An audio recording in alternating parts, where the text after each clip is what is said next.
Okay, तो कौन सा नया यूनिट चल रहा था आपका? इलेक्ट्रोस्टैटिक्स हो गया, इलेक्ट्रिक करंट हो गया, कौन सा स्टार्ट हुआ है? चुंबकीय धारा का वैद्युत प्रभाव, विद्युत धारा का चुंबकीय प्रभाव, ठीक है। मैग्नेटिक इफेक्ट ऑफ करंट या चुंबकत्व भी कह सकते हो, मैग्नेटिज्म। क्या था? Magnetic effect of current, magnetic effect of current क्या है इसका मतलब? बताओ, 15 मिनट रिवाइज कर लेते हैं कुछ, ठीक है। इसका मतलब क्या है? पिछले यूनिट का क्या नाम था? पिछले, ये तीसरा यूनिट है ना, ये यूनिट नंबर 3 है, सेकंड और फर्स्ट। पहले यूनिट का क्या नाम था? स्थिर वैद्युत की या वैद्युत स्थिति की, इंग्लिश में क्या कहते थे? इलेक्ट्रोस्टैटिक्स। इसमें हम क्या पढ़ते थे? वैद्युत स्थितिकी में किसके बारे में अध्ययन करते थे? स्थिर आवेशों का अध्ययन करते थे। और स्थिर आवेश के चारों ओर या स्थिर आवेश के कारण क्या उत्पन्न होता है? देखो, पहला यूनिट में हम स्थिर आवेशों का अध्ययन करते थे। जो भी आवेश थे वो कैसे थे? स्थिर थे, स्थिर आवेश। और स्थिर आवेश के कारण क्या उत्पन्न होता है? वैद्युत क्षेत्र उत्पन्न होता था। इसीलिए हम अक्षीय स्थिति, निरक्षीय स्थिति में विद्युत क्षेत्र की तीव्रता ज्ञात करते थे। सेकेंड यूनिट क्या था आपका? क्या था? विद्युत धारा, जो अभी हाल में ही खत्म हुआ है, इलेक्ट्रिक करंट। यूनिट और चैप्टर दोनों हमने मिक्स कर दिया है, मतलब चैप्टर का नाम भी यही था, यूनिट का नाम भी यही है, इलेक्ट्रिक करंट। या सिंपल सर्किट, अलग अलग रेफरेंस में सिंपल सर्किट, सरल परिपथ करके अलग एक चैप्टर बना देते हैं, हमने एक ही में मिक्स कर दिया था। इलेक्ट्रिक करंट में क्या पढ़ते थे हम? किस बारे में पढ़ते थे? सिंपल है, ऊपर इलेक्ट्रोस्टैटिक्स में स्थिर आवेश के बारे में पढ़ते थे, तो इलेक्ट्रिक करंट में किसके बारे में पढ़ते थे? एक स्थिर होगा तो दूसरा क्या होगा? गतिमान आवेश के बारे में पढ़ते थे हम। इसमें जो भी आवेश हमने पढ़ा सब गतिमान थे। गतिमान आवेश का अध्ययन करते हैं हम इलेक्ट्रिक करंट, इस यूनिट में, विद्युत धारा वाले यूनिट में। और गतिमान आवेश से क्या उत्पन्न होता है? अगर आवेश गतिमान है तो क्या उत्पन्न होगा? धारा उत्पन्न होगी। आवेश की वजह से विद्युत क्षेत्र तो उत्पन्न होगा ही होगा, लेकिन आवेश अगर चल रहा है, गतिमान है, तो आवेश विद्युत क्षेत्र के साथ साथ आल्सो इलेक्ट्रिक करंट के, इलेक्ट्रिक फील्ड के साथ साथ ये आल्सो क्या उत्पन्न करेगा? विद्युत धारा भी उत्पन्न करेगा। आवेश प्रवाह की दर विद्युत धारा कहलाती है, ठीक है। ये क्लास 10th की डेफिनेशन हम पढ़ते थे। तीसरा unit magnetic effect of current, Hindi में क्या नाम है इसका? विद्युत धारा का चुंबकीय प्रभाव। थोड़ा बोलते रहोगे ना साथ साथ में तो इंटरेस्ट बना रहेगा और नींद नहीं आएगी, ठीक है। का चुंबकीय प्रभाव, विद्युत धारा का चुंबकीय प्रभाव। इस वाले यूनिट में हम क्या पढ़ते हैं? क्या खासियत है इस यूनिट की? पिछले वाले में तो आवेश जब रुका हुआ था वो भी पढ़ लिया, आवेश जब गति कर रहा है वो भी पढ़ लिया। इसमें क्या है? ठीक है, इसमें वैद्युत क्षेत्र के साथ चुंबकीय क्षेत्र भी उत्पन्न हो रहा है, बट क्यों? चुंबकीय क्षेत्र कब उत्पन्न होता है? जब किसी चालक पदार्थ में धारा प्रवाहित हो रही हो, तब विद्युत क्षेत्र के साथ आल्सो कौन उत्पन्न होता है? चुंबकीय क्षेत्र। आज हम पढ़ेंगे चुंबकीय क्षेत्र कैसे बनेगा और उसकी दिशा कैसे डिसाइड होगी। आज के लेक्चर में वही पढ़ना है, ठीक है। उससे पहले बायो सेवर्ट का नियम आपने अच्छे से देखा हुआ है। क्या है इसका क्या मेन है कि विद्युत धारा प्रवाहित होती है, विद्युत धारा प्रवाहित होती है किसके अंदर? किसी चालक के अंदर, या उस चालक को हम नॉर्मली क्या बोलते हैं? वायर, तार।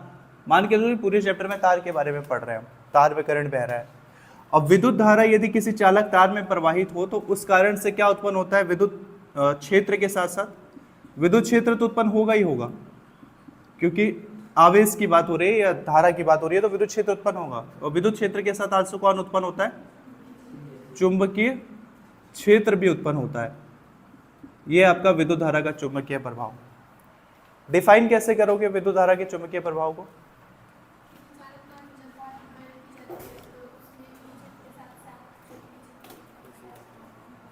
ठीक है, कैसे करोगे डिफाइन? सही बोला। किसी चालक में या चालक तार में धारा प्रवाहित करने पर यदि विद्युत क्षेत्र के साथ साथ चुंबकीय क्षेत्र भी उत्पन्न हो तो यह घटना या परिघटना क्या कहलाती है? विद्युत धारा का चुंबकीय प्रभाव कहलाती है, मैग्नेटिक इफेक्ट ऑफ करंट कहलाती है।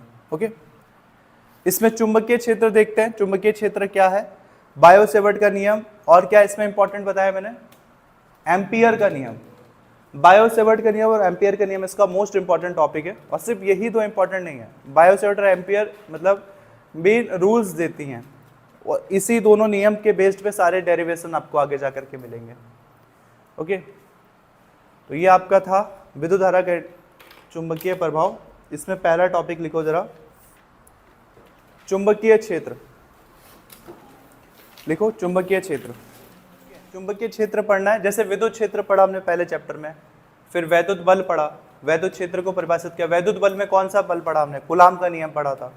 ठीक वैसे ही करेंगे, बिठा दो इसको। ठीक है, अपने हिसाब से डिफाइन कर सकते हो चुंबकीय क्षेत्र क्या है, बस 2 लाइन की डेफिनेशन बना दो। कोई इतना डिफिकल्ट नहीं है, 10th या अपनी कॉमन सेंस के बेस पे बना सकते हो। सही है, रास्ता तो सही पकड़ रहे हो, क्योंकि चुंबक विद्युत क्षेत्र भी हमने ऐसे ही बनाया था कोई डेफिनेशन। वह क्षेत्र, विद्युत क्षेत्र कैसे डिफाइन किया था हमने? वह क्षेत्र जिसके चारों ओर यदि कोई आवेश किसी बल का अनुभव करे, वो बल आकर्षण प्रतिकर्षण कुछ भी हो सकता है, तो ऐसा क्षेत्र क्या कहलाता था? विद्युत क्षेत्र। क्या कहते थे? स्थिर आवेश के कारण, कोई आवेश है जो स्थिर है, सपोज स्थिर आवेश के कारण चारों ओर उत्पन्न वह निश्चित क्षेत्र जिसमें कोई अन्य आवेश, ये दूसरा वाला आवेश कुछ भी हो सकता है, ये दूसरा वाला आवेश इलेक्ट्रॉन भी हो सकता है, प्रोटॉन भी हो सकता है, कुछ भी, जिस पर कोई अन्य आवेश बल का अनुभव करता है, वह क्षेत्र विद्युत क्षेत्र कहलाता है। ठीक है, यदि ये इलेक्ट्रॉन और ये भी इलेक्ट्रॉन है तो दोनों कौन सा बल लगाएगा? प्रतिकर्षण बल। एक माइनस है और दूसरा प्लस है तो कौन सा बल लगेगा? आकर्षण बल। ठीक है, वो तभी होगा जब वो विद्युत क्षेत्र की स्थिति में है। अगर ये इलेक्ट्रॉन इसके विद्युत क्षेत्र के बाहर रख दिया जाए तो उस इलेक्ट्रॉन पे कोई बल नहीं लगेगा। चुंबकीय क्षेत्र तो डिफाइन करना और भी आसान है, या समझाना तो और भी आसान है, क्योंकि चुंबकीय क्षेत्र, चुंबक के साथ हम बचपन से खेलते चले आए हैं। चुंबकीय क्षेत्र क्या है? एक चुंबक मान लिया, ये मैग्नेट मान लिया, मैग्नेट में कौन से 2 ध्रुव होते हैं? नॉर्थ और साउथ। हमें पता है कि मैग्नेट की स्ट्रेंथ के हिसाब से मैग्नेट के चारों ओर यदि आप कोई धातु की चीज रखो या लोहे की छोटी छोटी कील रख दो, कोई भी चीज रख दो धातु की, तो चुंबक क्या करता है? उसे अपनी ओर आकर्षित कर लेता है, अगर वो छोटी है। ठीक है, कोई छोटी है धातु की चीजों को है, लोहा पदार्थ, हाँ ये कह सकते हो। बाकी उसको स्टील को करता है? नहीं करता है। उसको सोना को खींचता है? नहीं, सारी धातुओं को नहीं खींचेगा वो।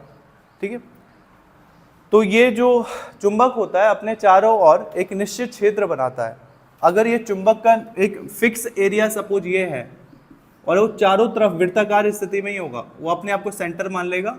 ये मान लो कि ये चुंबक ऐसे सेंटर में रखा है, तो इसके सेंटर के चारों ओर बनेगा एक क्षेत्र, और ये एक ऐसा क्षेत्र है कि जिसके बाहर यदि आप कोई पदार्थ रखते हो, जैसे कि इसके बाहर आपने रख दिया, ये क्या है? ये कील रख दिया आपने लोहे की, सपोज दैट, ये चुंबकीय क्षेत्र के बाहर है कि अंदर? बाहर है। ये पोजीशन अभी चुंबकीय क्षेत्र के बाहर है। क्या ये कील पे कोई बल अनुभव होगा?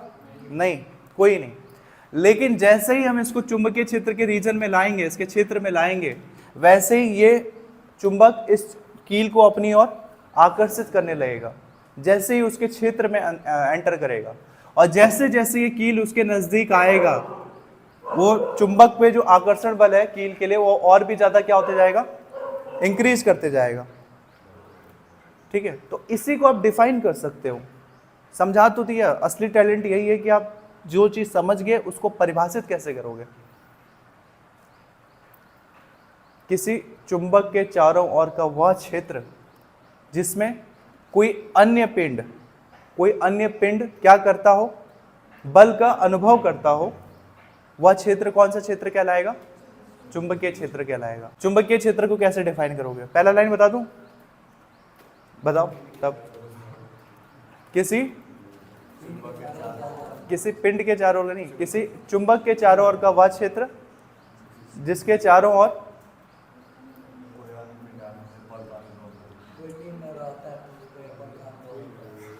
ऐसे कह सकते हो, किसी चुंबक के चारों ओर का वह क्षेत्र जिसमें कोई पिंड प्रवेश करने पर क्या करता है, बल का अनुभव करता है, वह कहलाता है चुंबकीय क्षेत्र। बल, इसमें भी दोनों बल हो सकते हैं।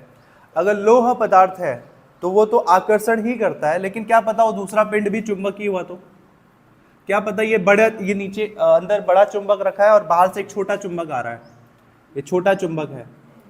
अब डिपेंड करेगा कि चुंबक का कौन सा ध्रुव आपस में चिपक रहा है, ये भी तो होता है ना।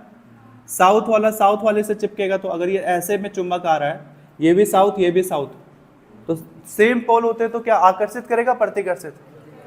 खेला है बचपन में चुंबक से, सेम ध्रुव चिपकाते तो प्रतिकर्षित होता है आकर्षित। यहाँ पे पढ़ा हुआ था मैग्नेट, वैसे ये वाला हाँ है तो ठीक है।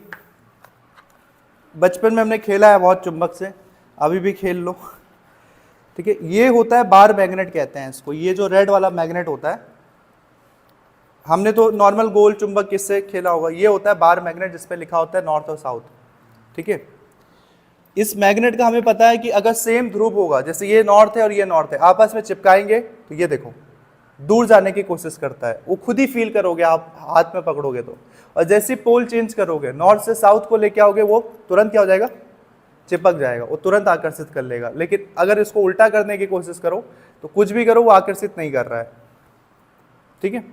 तो ये चीजें तो बचपन में भी हमने खेली हुई है चुंबक से, तो चुंबकीय क्षेत्र समझना थोड़ा ज्यादा आसान है, ठीक है।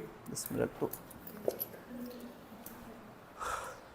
देखना गिरे ना, टूटेगा तो डिफाइन करें। अब बताओ कैसे डिफाइन करोगे। किसी चुंबक के चारों ओर का वह निश्चित क्षेत्र जिसमें कोई अन्य पिंड बल का अनुभव करता है, वह क्षेत्र क्या कहलाता है, चुंबकीय क्षेत्र कहलाता है। विद्युत क्षेत्र पूछे तो आवेश बोल दो बस, किसी आवेश के चारों ओर का वह क्षेत्र, ठीक है। लिखिए, लिखो इसको, एक और लाइन लिखो। मैग्नेटिक फील्ड याद रखना एक वेक्टर क्वांटिटी है, सदिश राशि है, ठीक है। दिशा के साथ साथ चुंबक का फर्क पड़ता है, चुंबक तो खुद ही दिशा शो करता है, चुंबक तो है ही दिशा दिखाने वाला, तो सदिश राशि तो होना ही है उसमें। तो आप अगला लाइन नीचे लिख दो, यह एक सदिश राशि है। बाकी चुंबकीय क्षेत्र के लिए बहुत सारे फॉर्मूले अभी हम निकालेंगे। देखो अगला लाइन, यह एक सदिश राशि है।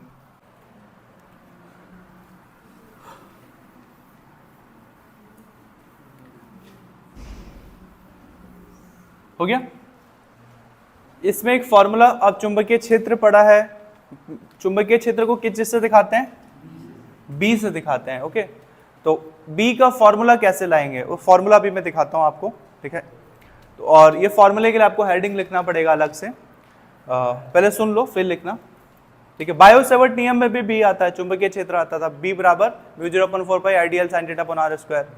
और भी एम्पियर का नियम आएगा, उसमें भी बी आएगा, म्यू 0 आई आएगा, बहुत सारे जितनी भी डेरिवेशन पढ़ोगे सब में आप बी ही निकालोगे। बट बी का जो सबसे बेसिक फॉर्मूला क्या है वो देख लो। और डेरिवेशन का कुछ टॉपिक ऐसे रहेगा, होता क्या है, यदि किसी चुंबकीय क्षेत्र में कोई आवेश गति कर रहा हो, ठीक है, तब उस आवेश पर लगने वाला बल या आवेश पर कितना चुंबकीय क्षेत्र अनुभव हो रहा है वो हमें कैलकुलेट करना है। क्या है, एक चुंबकीय क्षेत्र है, मैग्नेटिक फील्ड है, और उस मैग्नेटिक फील्ड में कौन गति कर रहा है, आवेश गति कर रहा है। तो मान लो कि वो v वेग से गति कर रहा है। क्या कह रहा हूं मैं, हेडिंग क्या बना सकते हैं हम, हेडिंग बना सकते हैं पूरा, चलो नीचे से लिख दें, यहां पे चमक रहा है, चुंबकीय क्षेत्र में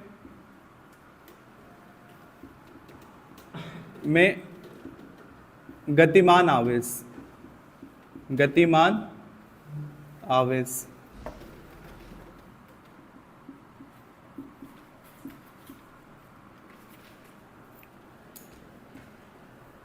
देखो मान लिया कि कोई आवेश है, आवेश को हम किस चीज से दिखाते हैं, Q से। माना कोई आवेश Q है जो कि B चुंबकीय क्षेत्र में क्या कर रहा है, गति कर रहा है, और कितने वेग से गति कर रहा है, वेग को हम स्मॉल v से दिखाते हैं ना, v वेग से गति कर रहा है, तब b की वैल्यू क्या होगी वो हमें दिखाना है। या फिर नहीं, b की वैल्यू नहीं निकालना है, b की वैल्यू तो आ ही जाएगा, मेन हमें निकालना है कि इस आवेश पर कितना बल लग रहा है। चुंबकीय क्षेत्र में गतिमान आवेश पर लगने वाला बल, पर आरोपित बल या फिर लगने वाला बल, वाला या वाली, वाला बल। चुंबकीय क्षेत्र में गतिमान आवेश पर लगने वाला बल। ओके, तो हमें फाइंड क्या करना है, माना कोई आवेश Q है, Q कूलाम का आवेश, B चुंबकीय क्षेत्र में कितने वेग से गति कर रहा है, v वेग से गति कर रहा है, तो इस आवेश Q पर लगने वाला बल कैलकुलेट करना है हमें, बल क्या होगा। ठीक है, तो एक फॉर्मूला आ जाएगा, उसी फॉर्मूले को आप आगे पीछे करके B की वैल्यू भी ला सकते हो, Q की वैल्यू भी ला सकते हो, F की वैल्यू भी ला सकते हो। इस चैप्टर में बहुत सारे फॉर्मूले मिलेंगे, तो लिस्ट बनाते रहना उसका। देखो आगे क्या करना है हमें, क्या क्या शो होता है, कैसे शो करते हैं। F, ये रहा F आपका चुंबकीय क्षेत्र की दिशा बल, B होता है सीधा, और एक ये होता है आपका V। ठीक है, V, ये मान लिया कि B और V के बीच कितना एंगल बन रहा है, थीटा एंगल बन रहा है। बस डायग्राम की वजह से जरूरत पड़ेगी नहीं आपको। तो ऐसे केस में ये बल क्या होगा, देखो ये बल होगा हमेशा, ये बल बराबर होगा, प्रोपोर्शनल होगा, या बराबर लिख देते हैं, F बराबर Q V B के, जिसमें V क्या है आपका, V क्या है, वेग है आपका, कैपिटल V क्या है, वेग कैसी राशि होती है, ठीक है, वेग आपकी सदिश राशि होती है। चुंबकीय क्षेत्र हमने बताया कौन सी राशि होती है, सदिश राशि होती है, और आवेश तो खैर अदिश राशि है। तो ये एक सिंपल सा फॉर्मूला है आपका, F बराबर Q V B। यदि चुंबकीय क्षेत्र में कोई आवेश गतिमान हो तो उस पर लगने वाला बल का फॉर्मूला ये होगा, F बराबर Q V B। अब यहां से देखो 11th में हमने पढ़ा है ये चीजें कि यदि दो सदिश राशियों का, दो वेक्टर क्वांटिटी का, ये चमक रहा होगा ऊपर, यहां देखो, तब यदि दो वेक्टर क्वांटिटी का A और B, सपोज दो वेक्टर क्वांटिटी है, उसका क्रॉस मल्टीप्लाई करते हैं तो आंसर क्या आता है, हमेशा आंसर में जो घटक आता है वो आएगा लंबवत साइन थीटा के रूप में। और जिसने 11th में ये चीजें नहीं पढ़ी है अभी देख लो, आगे जाके और एक दो बार रिपीट होगा। और यदि वेक्टर क्वांटिटीज को आप गुणा की जगह डॉट यूज कर रहे हो, डॉट प्रोडक्ट, तब आंसर में क्या चेंज हो जाता है, ए बी कॉस थीटा, इसको अदिश गुणन कहते हैं, और क्रॉस प्रोडक्ट को सदिश गुणन। हमने यहाँ पे क्रॉस किया है कि डॉट, क्रॉस किया है, तो क्रॉस करते हैं तो क्या जुड़ता है पीछे, डॉट करते तो कॉस जुड़ता। तो इसके साथ क्या हो जाएगा, नया फॉर्मूला क्या आ सकता है, बराबर Q V B sine theta. जब एंगल लगा देते हैं तब ये वेक्टर का चिन्ह गायब हो जाएगा, तो यही वाला चीज ऐसे में कन्वर्ट हो जाएगा। देखो F बराबर Q V B sine theta, simple सा फॉर्मूला है। ठीक है, इसमें कोई ऐसा लंबा डेफिनेशन वगैरह नहीं, आपको बस ये फॉर्मूला याद रखना है, F बराबर Q V B sine theta. यहां से आप B निकाल सकते हो, कैसे निकालोगे B, B कैसे निकालोगे, यहां से चुंबकीय क्षेत्र का फॉर्मूला B बराबर क्या हो जाएगा बताओ, B कैसे निकालेंगे। और मान लेते हैं अच्छा इसमें मैक्सिमम बल निकालना हो तो, चुंबकीय क्षेत्र में गतिमान आवेश पर लगने वाला अधिकतम बल, मैक्सिमम बल निकालना हो तो एंगल है साइन थीटा, तो आपको साइन थीटा की मैक्सिमम वैल्यू किस में आती है, 10th तो पढ़ा है सबने। तो एक होता है साइन जीरो, साइन जीरो की वैल्यू कितनी होती है, साइन 90 की वैल्यू कितनी होती है 90, और एक साइन 180 भी ट्राई करके देखते हैं, साइन 180 की वैल्यू कितनी होती है -1। वाह मैथमेटिक्स वालों, साइन 90 प्लस 90 कॉस 90 हुआ, कॉस 90 की वैल्यू कितनी होगी,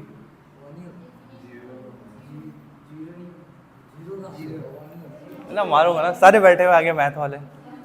कॉस 90 की वैल्यू कितनी होती है साइन 180 की वैल्यू कितनी होती है, इसका मतलब 0। तो बताओ अधिकतम मान किस में आ रहा है, बाकी तो 0 0 है, साइन 90 में मैक्सिमम वैल्यू आ रही है। यदि अधिकतम बल पूछे, चुंबकीय क्षेत्र में गतिमान आवेश पर लगने वाला अधिकतम बल, तो अधिकतम बल क्या लिख सकते हैं,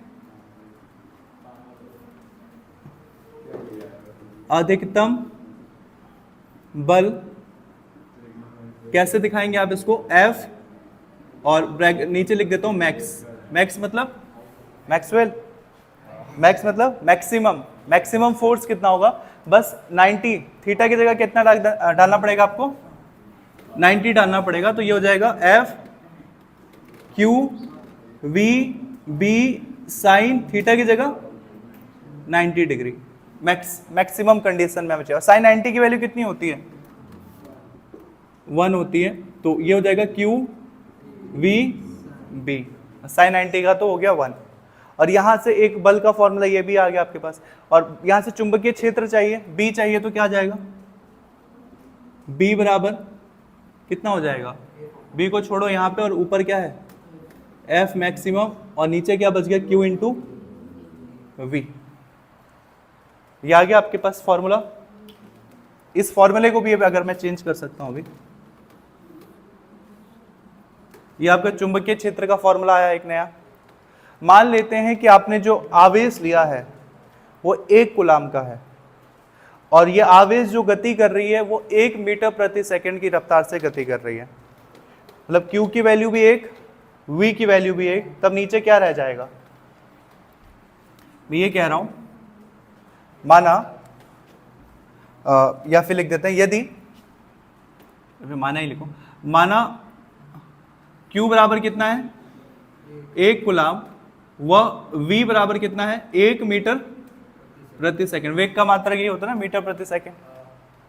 माना इतना है तो B बराबर कितना हो जाएगा, F मैक्सिमम, और नीचे कुछ बच गया, Q की वैल्यू 1, V की वैल्यू 1, तो 1 इंटू 1 को आप सिंपली कुछ भी ना लिखो तब भी चलेगा। तो ऐसे केस में B बराबर क्या हो जाएगा, F मैक्सिमम।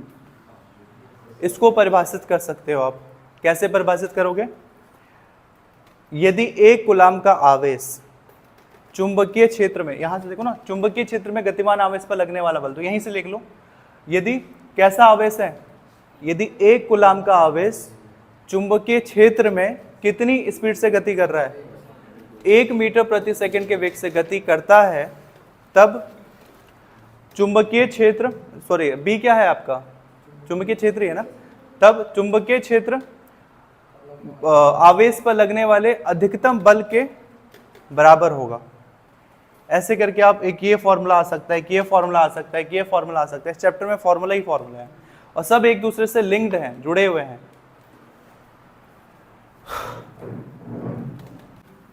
अब बताओ कैसे डिफाइन करोगे ये सारा चीज, समझ गए क्या लिखा हुआ है, हेडिंग क्या था, कोई चुंबकीय क्षेत्र है, उस चुंबकीय क्षेत्र में कौन गति कर रहा है, आवेश गति कर रहा है, और उस पर बल निकालना है। तो बल कैसे निकालोगे, स्टार्टिंग कैसे दिखना है आपको, माना Q आवेश B चुंबकीय क्षेत्र में, या चुंबकीय क्षेत्र B में V वेग से गति कर रहा है या गतिमान है, तब आवेश पर लगने वाला बल F होगा।